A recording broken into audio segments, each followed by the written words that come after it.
Thank you for being here, and thank you all for bringing this together. It's hard to follow that speech, Kira.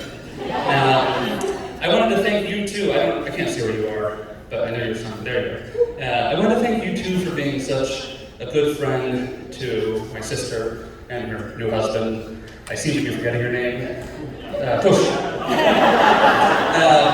Incidentally, Kieran also just celebrated a 10-year anniversary with his girlfriend a few days ago, which I think is pretty cool.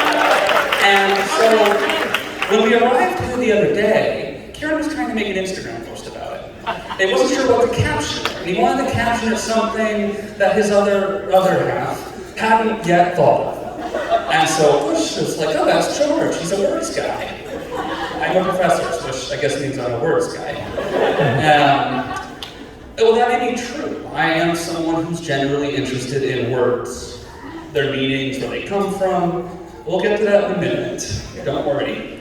But for now, I want to talk about the first time that I met Tush. So as you all might know, Tush and Emily went to the University of Miami. I remember when Emily was in her first semester, she kept calling me and telling me about all these pool parties she was having. Now, I didn't quite understand what she was talking about. I moved to Chicago for my undergraduate degree in 2007, and we didn't have pool parties. I did my undergraduate degree at Northwestern, also known as Nerdwestern, and we didn't have a lot of pool parties there. More of a words guy, I guess. So when we first met, it was actually similar to, I think, what Katie mentioned last night at a tailgate. It was quite a sight, and I think some of you have probably been to the tailgates that Emily and Tush have hosted. If you all have, you know what I'm talking about. Now, these fine young folks were all doing what they were doing, and all was fine and well until another young person, and certainly not anyone in this room, I'm almost certain, stumbled up to me and asked who I was, how I was, etc., etc. As I started to answer, this young person lost control a bit and, all my shoes. Now, Tush, knight in shining armor that he is, quickly grabbed some high-quality paper towels for me and told the young man to take a few steps back. Handed me the paper towels, I dusted off the shoes, all was fine. In fact, Tush actually told him to go back to his own tailgate, not theirs. I was pretty impressed with him that day. And then there I knew one day we would all gather together here to celebrate them. Now, like I said, Emily and Tush like a good pool party. I don't know where that came from, but I do know that Emily has long loved pool parties. One day, when Emily was in high school, she happened to be at one such pool party where things got a little heated, and surely because of a noise complaint and nothing else, the authorities were called in to investigate. Now, my dad, growing up, would always tell us, it doesn't matter when or where, if you need me, call me, and I'll come and get you. And lo and behold, he did. I think there was at least one other person here who remembers something of this event, or parts of it, and who knows how our dad swooped in and smuggled Emily and co. out of the house and right into his car before said authorities could manage to get his daughter into any trouble related to things happening at such a noisy pool party. Like all of us, he also loves Tush. Even when Emily wasn't around, Tush stayed with our parents while shadowing a family friend doctor in Jacksonville. When Emily started at the University of Miami, he too became a Canes fan after being a lifelong Florida State fan. No easy task.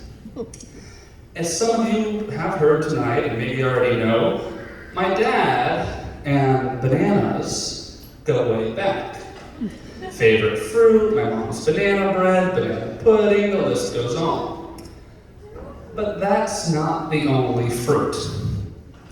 Our family has always had citrus around, oranges. Both of our grandparents' houses always had oranges, clementines, lemons. Our cousins would bring us kumquats. We're a citrusy kind of family. And given that we are in Miami, an orange is kind of a big deal around here, I wanted to talk about this word orange.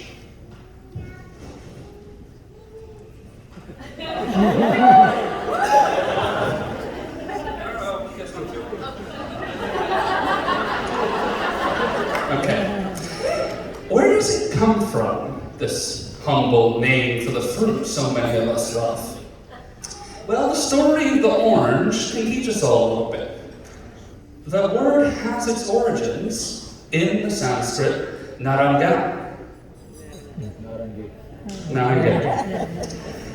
But why do we call it orange in English today? Through trade between the Indian subcontinent and the greater Middle East, the Persians and then the Arabs adopted the word naranj to refer to this sweet and sour little fruit. Incidentally, Emily has a bit of a hard time distinguishing between sweet and sour, which makes her love of oranges even greater, I believe. Sorry. Now, eventually, as these Arab and Indian traders started trading with European countries, the Europeans adopted naranj into their language. As the medieval Andalusian Arab empires brought their fruits to Spain, Portugal, and North Africa, they started planting oranges, which could do so well in the dry Mediterranean climate. The Jaffa orange, even brought from Jaffa, Palestine, and eventually in Arabic, from these oranges planted in Portugal, we got Portugal, which also means orange. In Gujarati, narangi. Oh, yeah. These shared cultural histories remain with us today and remind us of our proximity and the beauty that comes from people coming together to share and exchange. And with that, I'd like to close with a joke. A bad joke. A dad joke, you could say. A knock-knock joke. Knock-knock. Orange. Aren't you glad to raise a toast to Mrs. Emily Bajalia and Dr. Push Banara?